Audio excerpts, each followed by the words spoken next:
Hi, I'm Jack Canfield, and welcome back to another segment of Talking About Success. My next guest, I'm really excited about, one of the most interesting people I've ever met.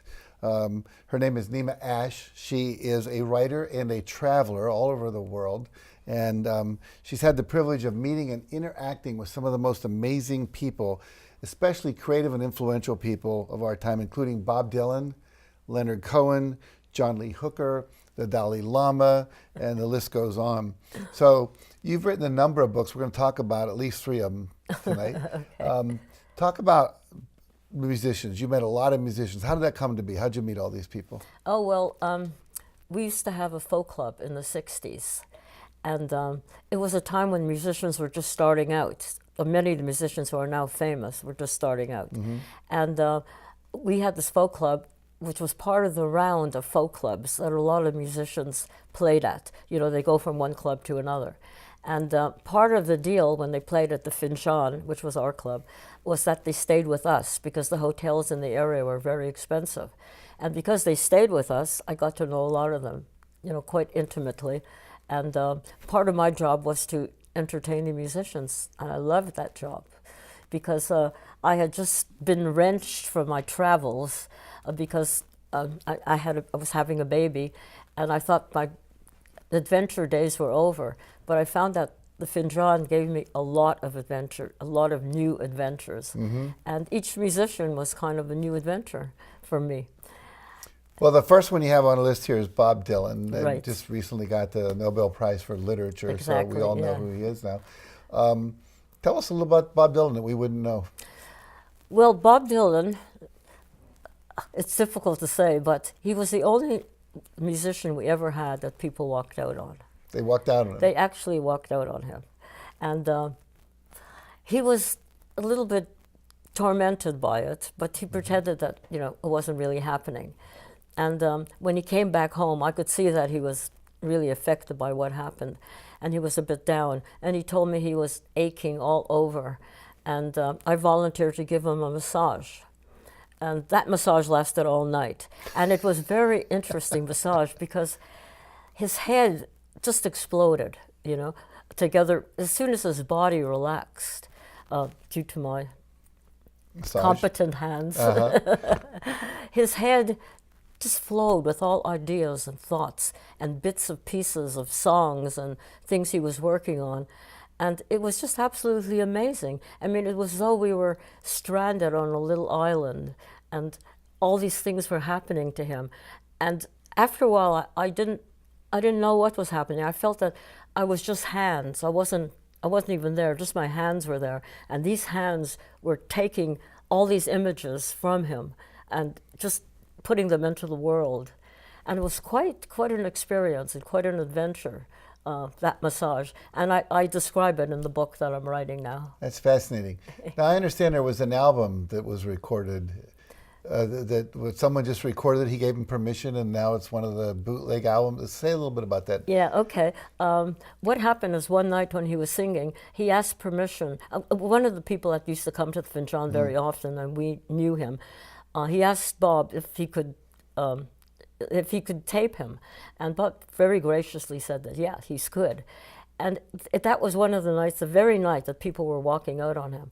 And you could actually hear it on the tape. You hear him saying, "Oh, good night. Hope you enjoyed it," very sarcastically. "I hope you come again." And but afterwards, after they left, I could see that he was very, very disturbed. And he said, "Wow, everyone's gone. There's only you guys left. I guess I'll just play for you guys." And for me, that was the best part of the evening, when he's playing for us guys. Now That was really it's a good. recording that people can get a hold of. And then what happened, this is really why I'm writing the book. Because what happened years later, my daughter called me. My daughter lives in Santa Barbara and I live in England, and she called me in the middle of the night and I was really upset. I thought something awful had happened. And she says, "No, I couldn't resist. I had to call you because I just got a phone call from my father, who's my ex-husband, and he said that there's a bootleg CD out called Bob Dylan at the Finjan."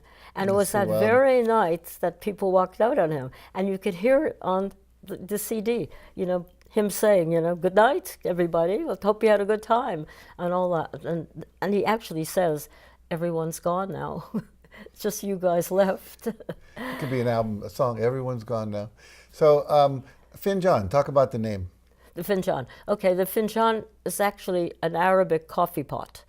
And people sit around the coffee pot and tell stories and sing songs.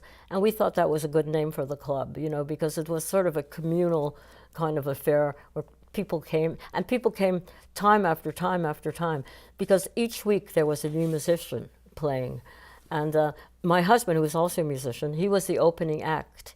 And then the different musicians came. And for me, each musician was an adventure, because they were really interesting guys, and a lot of them were just beginning to write their own songs, and you could really get into the heart of them through their songs.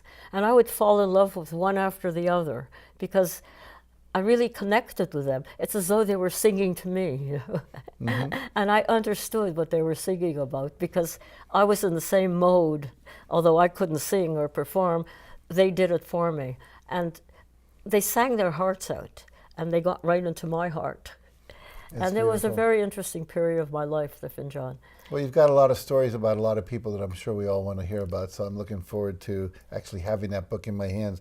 Good. I do have a book in my hands called Touching Tibet, and forward by the Dalai Lama. How did you meet the Dalai Lama? I know you've met the Dalai Lama, is that correct? Yeah, I met the Dalai Lama. I even have a photograph with him. Oh, good. Yeah. Well, what happened is I went to Tibet.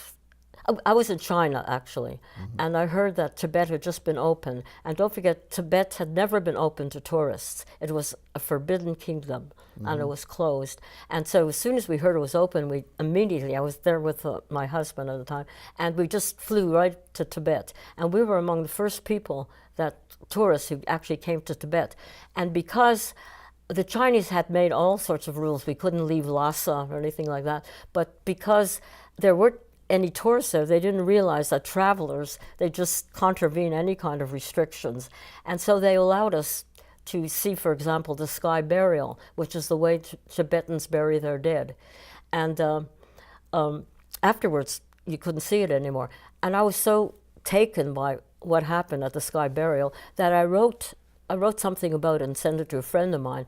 And a friend of mine sent it to the Sunday Times in England, and they published it in a travel writing competition, and I won a prize. And part of the prize was lunch with the editor. And he said to me, "Why don't you write a book about Tibet? People really like that article about, you know, the sky burial." And I said, "Okay, I'll write a book about Tibet." And he said, I'll help you publicize it. And what better than I could have the Sunday Times publish my book. As a matter of fact, they declared it Book of the Week. And so the publisher said to me, "Why don't you get the Dalai Lama to write a foreword?" And I said, "No, the Dalai Lama, I couldn't even think of approaching the Dalai Lama." And it was the year that he got the Nobel Prize. So I thought, oh, he's going to be so busy. And then they sort of insisted, and I finally did it. And in London, the Dalai Lama had a representative, and I met the representative, and she was very interested. And she says, "I'm going to give this book," I gave her the manuscript, and she says, "I'm going to show it to the Dalai Lama." And he did, and the Dalai Lama decided he was going to write a foreword for it. And then I was in Toronto several years later, and he was there at the same time, and he found out that I was there, and he wanted to meet me. And there was a really interesting story that happened. I don't know if I could tell it to you now, it's just too long, but they decided to take a picture of myself and the Dalai Lama. But the guy who was taking the photograph, he was so enthralled with meeting the Dalai Lama that he totally forgot to take the picture. The camera dropped to his side, and he was looking at the Dalai Lama, and suddenly he remembered, you know, he picked it up, and the Dalai Lama he was holding my hands in his hands like this, and the Dalai Lama gives you his focused attention, you know. I mean, it was quite remarkable, you know, you really feel that he's there for you alone. But by the time he picked up his camera, our hands were coming apart, Yeah. and his bodyguards were coming in. So you see his bodyguards approaching in the photograph, Oh, that's and you funny. see our hands just coming apart. And I was really disappointed because I love that moment, you know, with the full concentration. Well, fortunately, you have a camera in your head, so you can remember it at least as a memory. Yeah, yeah. That's good. So I wrote this book, Touching Tibet, and the publishers there's a small publishing company called iBooks, and it did very, very well for a while. But I wanted still to do- available? Yeah, it's still Oh, very good. available. Okay, You could Touching get Tibet. Well, Tibet's in the news a lot now, so it yeah, would be good yeah, to get yeah, that yeah. background. Yeah. Now, you've also written a book. This is called Connecting Doors. I love Connecting it. Doors. Diana Doors, right? Yeah. Did you know Diana? You heard I of knew of her. You I knew of her? Yeah, Oh, I good. did. Yeah. One of the more famous British actresses, Yes, right? she was called the Marilyn Monroe of England. Yeah, well, I'm looking at the picture of her on the back cover, and I can see why that would be the case. Yeah, that's right. Yeah. So tell us a little about this book. Okay, well, Connecting Doors, it just so happened that her son lived in the flat below mine. And he asked me to write a book about his mother. And he says, you have to write it before I forget everything else. And he says, and her friends, many of her friends are still alive, and they'll give me interviews because Jason is her son, which they haven't given to anyone else because her friends really didn't want to give interviews to publicize, you know, the fact that she was dead and what she did. They didn't want to talk about it. But because of Jason, they decided to talk. And eventually I decided, well, I did some research on it, and I found her a fascinating woman, absolutely fascinating, and a really wonderful woman, really great. I mean, she was really for the people, performing for the people, and she was a great actress as well. She played the last woman to be hung in Britain. She played the role of the last woman to be really? hung. Yeah, yeah. And so I decided, okay, I was going to do it, you know, and I did it with collaboration of Jason. So he was able to tell me all these stories, you know, but really what goes on in celebrity life. And the interesting thing is that in the book I write about him as well. And he talks about what it was like to be the child of a celebrity, what happens, you know. And I remember him saying at one point, he says, what did I know about real life? He said, I never lived there. Oh, my God. And what happened was that she died of, he was a love child, you know, and he was totally, totally indulged. He didn't have a playroom, he had a playhouse, you know. He had the swimming pool in the house, huge swimming pool with underwater lighting, and the whole celebrity, Right. the whole celebrity bit.